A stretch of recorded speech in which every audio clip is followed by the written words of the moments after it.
After a Texas school board adopted a plan to replace school leadership and some teachers from its lowest performing schools, a KXAN investigation found district leaders scrambled to fill vacancies with, quote, highly effective educators just days before the start of school.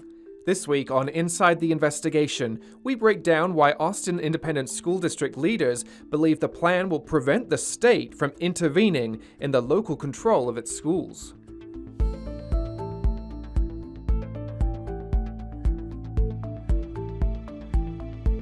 Hi, I'm Kelly Wiley, and you're watching Inside the Investigation, and I'm here with Christopher Adams today because you're kind of playing host. You're This passing is your the baton, shift. right? Exactly.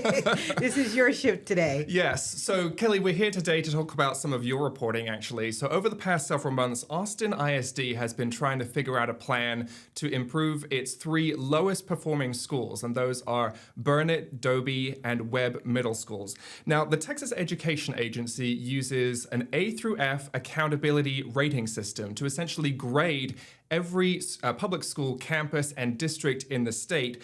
And those three schools that we mentioned, Burnett, Dobie, and Webb, have all now received 4 F ratings in a row. That's important because if any one campus receives 5 F ratings in a row, essentially the state can take over the entire district. So, Kelly, you've been covering AISD for a long time. You've been tracking the district's attempts to improve things at these schools and bring in some of the more qualified teachers, right? That's right. And I think a good starting point for this conversation is what's at stake for Austin ISD if they don't improve these schools. The law in Texas is that once a campus earns 5 consecutive unacceptable ratings, in this case, an F rating, the Texas Education Commissioner has the authority to appoint a new superintendent, a board of managers, which would temporarily really take over the duties and power of the elected school board. And we have a good example of what this can look like in Texas. For the last 2 years, Houston ISD, the largest school district in the state, has been under, for lack of better words, a state takeover. And so we know what this can look like. And how has it gone in Houston? Well, it depends on who you ask. I think last week, Commissioner Mike Morath said that Houston ISD has seen the largest academic turnaround in the history of the United States. But there's also been a lot of reporting about teachers and families that have been unhappy with the state intervention. So it depends. So that brings us to the plan here at Austin ISD for Burnett, Dobie, and Webb middle schools. We know that some teachers at those schools have been asked not to come back in the new school year. When did teachers learn of this plan? Well, first, we should say this. Austin ISD Superintendent Matias Segura said he's going to do whatever he can do to protect the district from a takeover, including making some difficult decisions. And there have been 2 lawsuits that have been preventing the state from publicly releasing 2 years' worth of A through F ratings. And this is important because it plays into the timeline of when we knew how bad the situation was with these campuses. So in April of this year, a judge approved the Texas Education Agency, to actually release the ratings from 2023. And when the state released those ratings, it was going to show that Burnett, Dobie, and Webb officially had 2 F ratings. And under state law, they would need what's called a turnaround plan. So the records that we found showed as early as April that the district was reaching out to Dobie Middle School staff to say the plan that they were considering to turn around the schools would require core subject teachers to reapply for their jobs, but also it created some new qualifications for those positions. And what the district was telling the teachers at that time, this plan that they were under this plan they were considering, some staff would not be qualified anymore. Yeah. Did they say how they were going to quantify that? Who would be unqualified? Right. So the records we obtained show that the district started meeting with staff to explain these qualifications. They said they would only allow teachers who were certified with 3 years of experience or more to reapply, which that's pretty cut and dry. And the teachers we spoke to, that made sense to them. But then they were also told that the district would be analyzing student growth data. They were told that they would be the district would be analyzing 3 years worth of observation scores and student growth data to determine who was qualified to stay. And to many teachers we spoke to, this was the part that was confusing for them. What student growth data are you looking at? How, what tests would you be looking at to determine student growth? What's the cut point for what student growth is enough for us to reapply? And we heard that teachers were getting phone calls from the district telling them whether or not they were qualified to reapply. And in some cases, we heard the district would say to one person, okay, under these new qualifications, you're not qualified. And then maybe they come back and say, oh, wait, you are. And the district told us that they really wanted all teachers to remain within the district, that even if you no longer qualify for the positions at Dobie, Burnett, and Webb, they wanted to find a place for you. Emails show that teachers were offered 2 other placements within the district, and they could decline the first offer if they wanted to, but if they declined the second offer, it would be considered a resignation. Although the district says, we didn't want anyone to resign and we didn't ask anyone to resign. Data from the district shows that 23 staff members across these campuses chose to resign. Right. So a lot of confusion here. Sounds like some back and forth, teachers being told one thing and then a couple weeks later being told another thing. What has the superintendent said about all of this? We sat down with Superintendent Segura, and when we were kind of painting the picture of what teachers were telling us and that these records were showing us, he said, and I'm going to read what he said so I don't misquote him, but he said, there were times along the way, and I want to apologize for sure, where we made determinations based on the information that we had, and then it became clear once we had feedback from Texas Education Agency or our technical provider that it really needed to be this other thing. And keep in mind, teachers were learning about this plan before it was even officially approved by the school board. I think that was in an effort to not blindside them, but you can imagine how confusing that alone might have been, that the plan isn't approved, but we're already kind of hearing about it. And in one email to impacted staff members, a district official who was helping communicate these plans to staff members said this in an email: I recognize the sense of anxiety that can come with waiting for a decision on what is next. I want to be very clear. No decisions regarding staff placement will be made until there's a recommendation from the board and the board votes. And that was an email that was sent on April 22nd. So again, we're talking about Burnett, Dobie, and Webb middle schools. We know the board officially did approve the turnaround plans in late June. What was in those plans? So when you read the turnaround plan, it's much more clear how the district was determining who was qualified to reapply and who wasn't.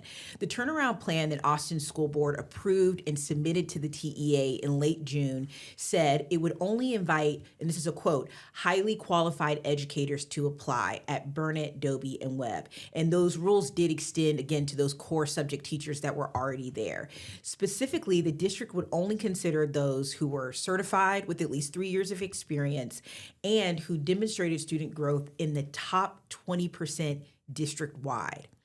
Teachers would also have to hold a recognized exemplary or master teacher designation. And this goes back to something that's called the teacher incentive allotment. It's really an evaluation system that the district uses, and several school districts have something very similar, but they use this evaluation system to determine who gets, these designations, and then there's money that's attached to that. Right. So they were using that system to make these determinations also.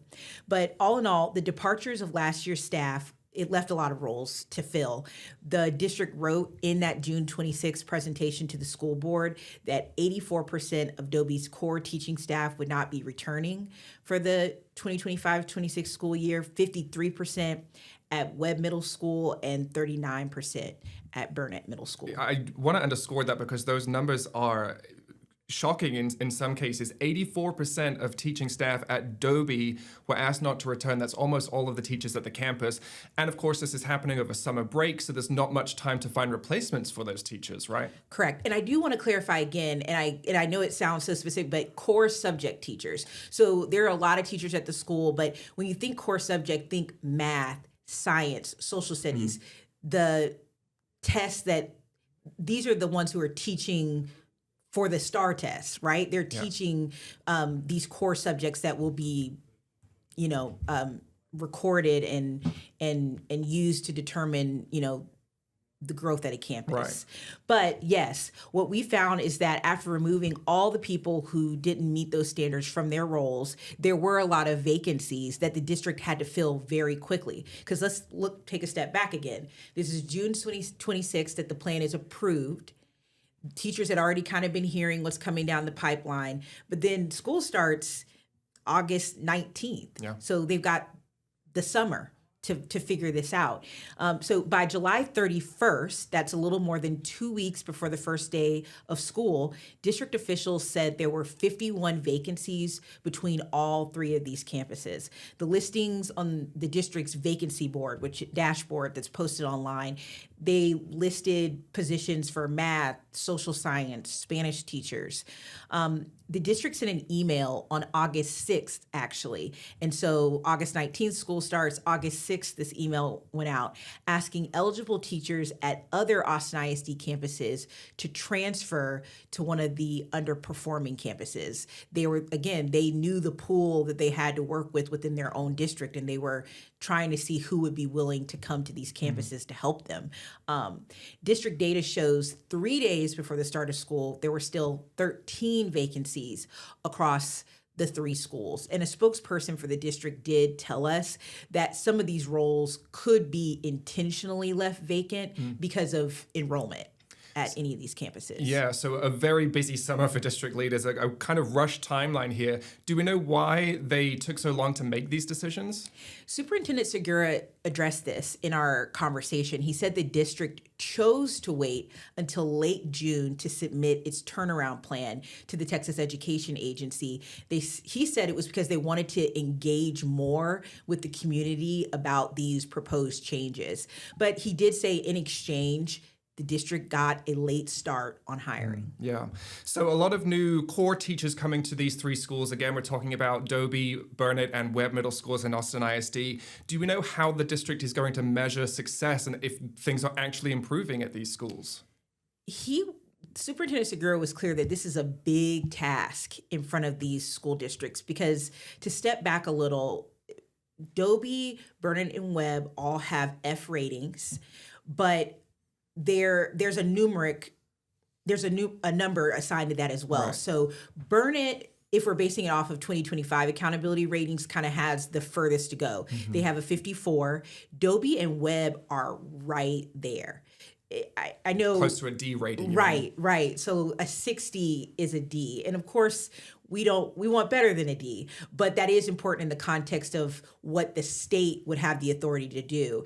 And Christopher and you and I have been doing a lot of work on this, but if these campuses, they all need to get a D to prevent the TEA from coming in and, appointing a new superintendent or doing some of those more severe interventions. But really, they need a C in order to kind of restart the count. Because remember, we said it would take 5 consecutive Fs for this higher level of intervention from the state. So if they get a D, it would prevent the intervention from happening the next year. But if they were to get a C, it kind of means it starts the clock over, right? A fresh start. Yeah. Let's start again. And it means that the campus has improved, that they're doing better, that they're getting better scores. But to go back to your question, part of this plan is for the staff, the new staff, and those who are coming back to go through intensive training. Both teachers and principals are going to be provided additional days of professional development at the beginning of the year, targeted and differentiated opportunities throughout the year to get that training in. They're going to be undergoing monthly observations and coaching throughout the year.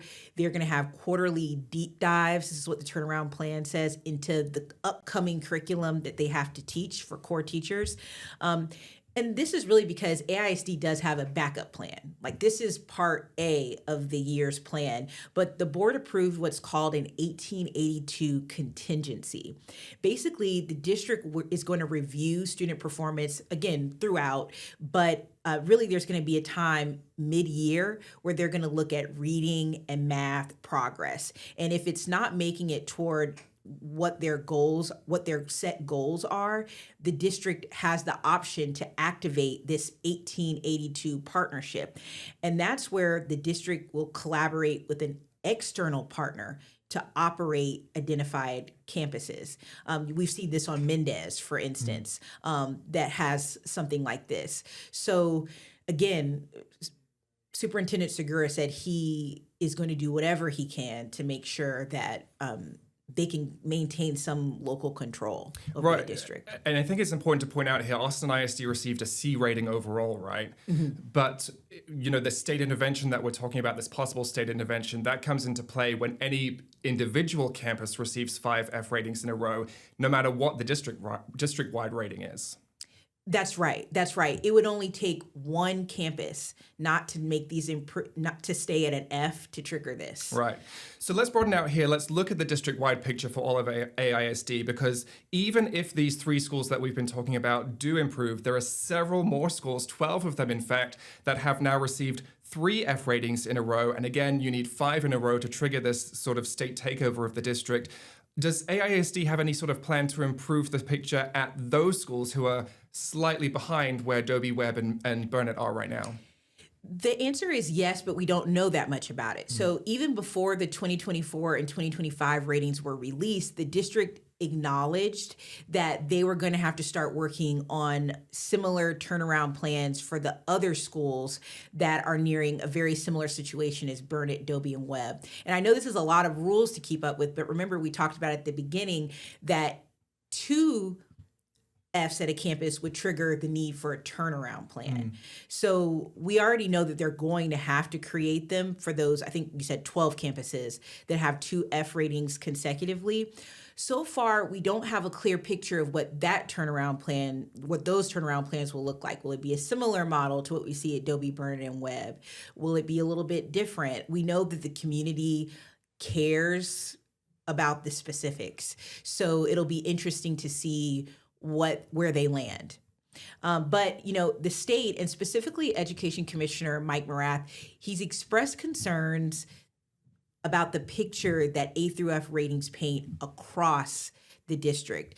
Morath told us recently that there are some factors that appear to be, and this is a quote from him, that appear to be unique to Austin ISD that are deeply problematic in terms of supporting the most at-risk families. For his part, Superintendent Segura wants to improve schools. He acknowledges that there are problems, but he says he wants to make sure the district gets to do it their way. He wants to make sure that the community here, the elected school board, the administration that's in place gets to be the one to make the decisions about how to get those campuses to improve. And of course, this is all happening with the context that the district is considering consolidating or closing some campuses as well. Right. At one point in the interview, because I've been reporting about education in Austin for the last 4 years, and AISD has been through a lot, right? Like they have had state intervention when it comes to their special education program, where the TEA found that they were not doing timely evaluations for students who had been identified as maybe needing, special education services. They're still trying to get to the place that the state wants them to be in, and honestly, that federal and state laws require them to be at. And they've made a lot of strides there, according to the data that the district has provided. Now they are dealing with consolidation at the same time, as you mentioned, that they're dealing with trying to make sure these campuses can improve and they can keep local control. And I asked him, do you think in your tenure you're going to see the end of this, where these things are all righted? And he has a really optimistic view of it. He thinks that they are further through the difficult parts of this than they are, to the start, to the beginning of the mess. Yeah. So he has an optimistic view of it, and he says he has a lot of faith in these campuses and in the teams that are in place right now. All right, Kelly. Well, thank you so much for your reporting. If you would like to see how your school is rated, we do have interactive maps at KXAN.com. And of course, the TEA does not only rate Austin ISD, they have to rate every public school campus and district in the state of Texas. So you can find how every district in the KXAN viewing area is rated. There's 58 of them. Again, you can find those interactive maps over at kxan.com. Thank you for joining us this week on Inside the Investigation. I'm Christopher Adams. We'll see you next time.